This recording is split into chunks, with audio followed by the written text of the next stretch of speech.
That night at the dinner table, he brought it out and set it down beside her plate. Doris stared at it, her hand to her mouth. "My God, what is it?" She looked up at him, bright-eyed. "Well, open it." Doris tore the ribbon and paper from the square package with her sharp nails, her bosom rising and falling. Larry stood watching her as she lifted the lid. He lit a cigarette and leaned against the wall. "A cuckoo clock," Doris cried. "A real old cuckoo clock like my mother had." She turned the clock over and over. "Just like my mother had when Pete was still alive." Her eyes sparkled with tears. "It's made in Germany," Larry said. After a moment he added, "Carl got it for me wholesale. He knows some guy in the clock business. Otherwise I wouldn't have." He stopped. Doris made a funny little sound. "I mean, otherwise I wouldn't have been able to afford it." He scowled. "What's the matter with you? You've got your clock, haven't you? Isn't that what you want?" Doris sat holding onto the clock, her fingers pressed against the brown wood. "Well," Larry said, "what's the matter?" He watched in amazement as she leaped up and ran from the room, still clutching the clock. He shook his head. "Never satisfied.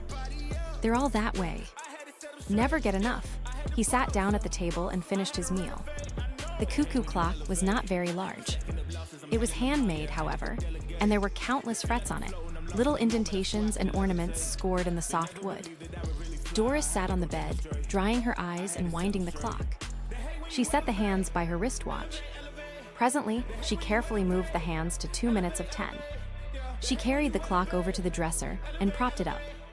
Then she sat waiting, her hands twisted together in her lap, waiting for the cuckoo to come out, for the hour to strike.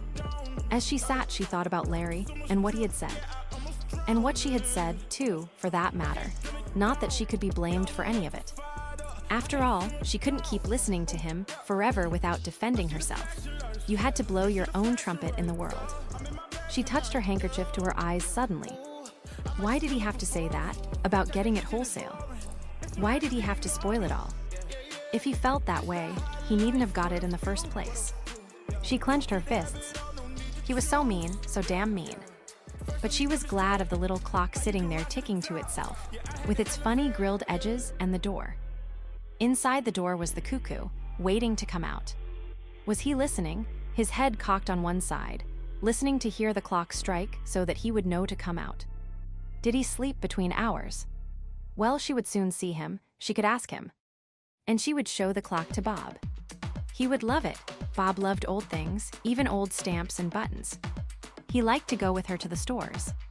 Of course, it was a little awkward, but Larry had been staying at the office so much, and that helped. If only Larry didn't call up sometimes, too. There was a whir. The clock shuddered, and all at once the door opened. The cuckoo came out, sliding swiftly. He paused and looked around solemnly, scrutinizing her, the room, the furniture.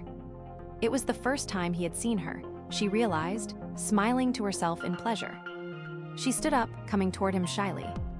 "Go on," she said. "I'm waiting." The cuckoo opened his bill. He whirred and chirped, quickly, rhythmically.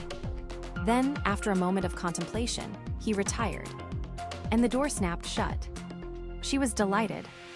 She clapped her hands and spun in a little circle. He was marvelous, perfect.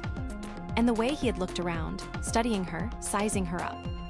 He liked her, she was certain of it. And she, of course, loved him at once completely. He was just what she had hoped would come out of the little door. Doris went to the clock. She bent over the little door, her lips close to the wood. "Do you hear me?" she whispered.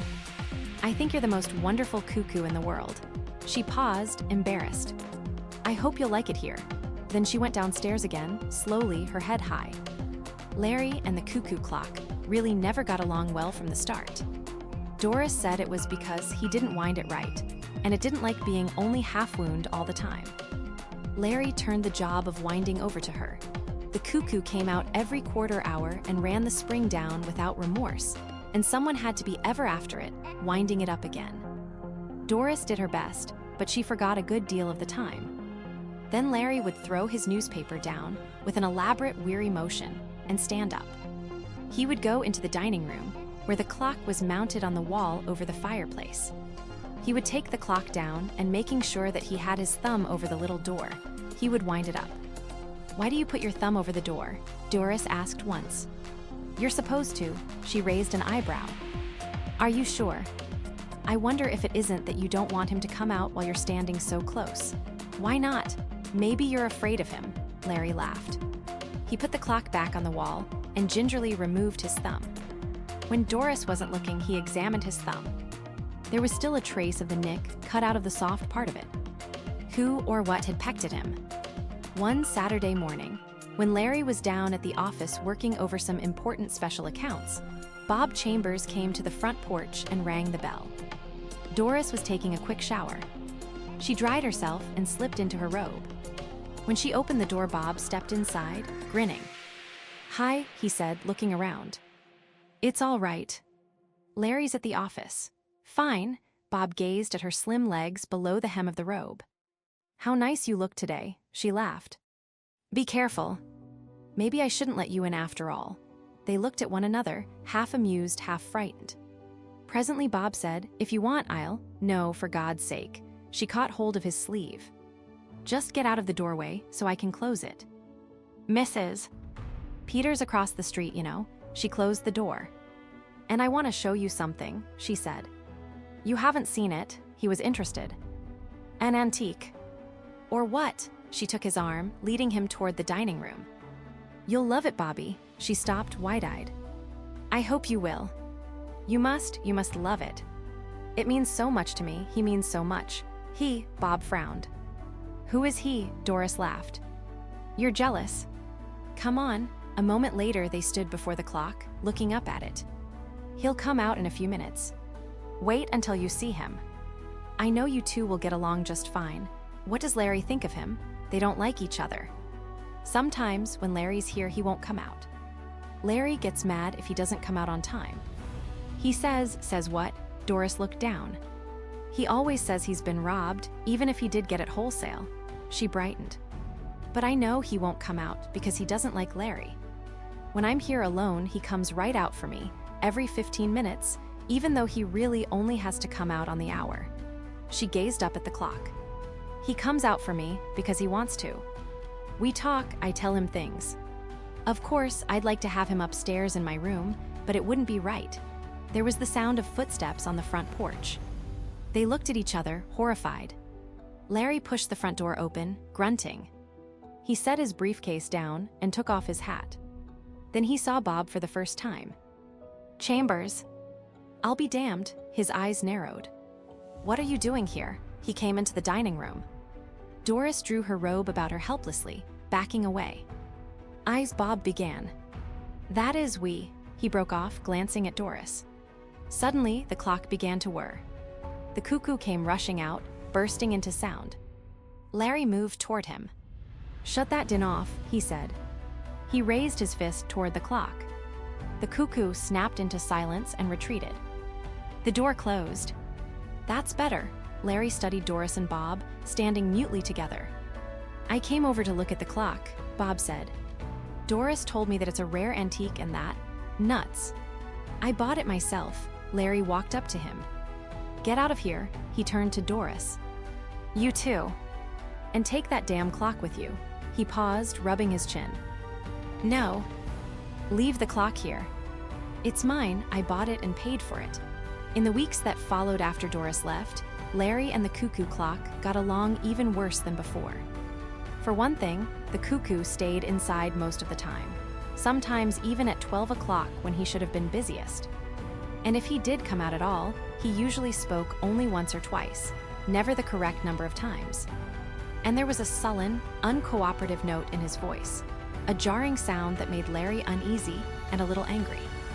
But he kept the clock wound, because the house was very still and quiet, and it got on his nerves not to hear someone running around, talking and dropping things. And even the whirring of a clock sounded good to him. But he didn't like the cuckoo at all. And sometimes he spoke to him. Listen, he said late one night to the closed little door. I know you can hear me. I ought to give you back to the Germans, back to the Black Forest. He paced back and forth. I wonder what they're doing now, the two of them. That young punk with his books and his antiques. A man shouldn't be interested in antiques, that's for women. He set his jaw. Isn't that right? The clock said nothing. Larry walked up in front of it. "Isn't that right?" he demanded. "Don't you have anything to say?" He looked at the face of the clock. It was almost 11, just a few seconds before the hour. "All right. I'll wait until 11. Then I want to hear what you have to say.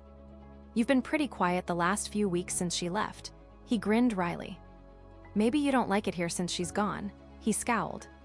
"Well, I paid for you, and you're coming out whether you like it or not.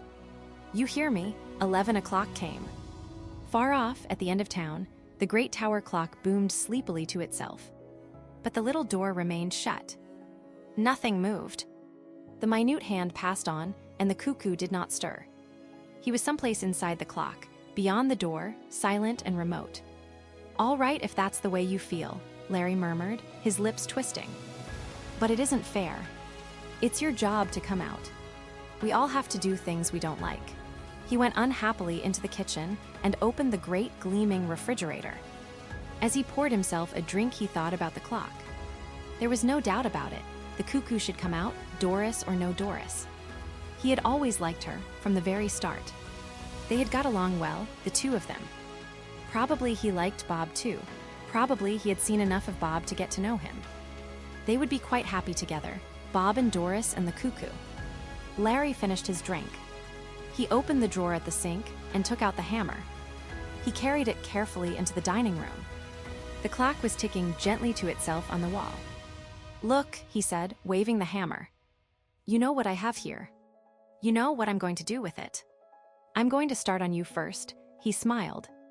"Birds of a feather, that's what you are, the three of you." The room was silent. "Are you coming out?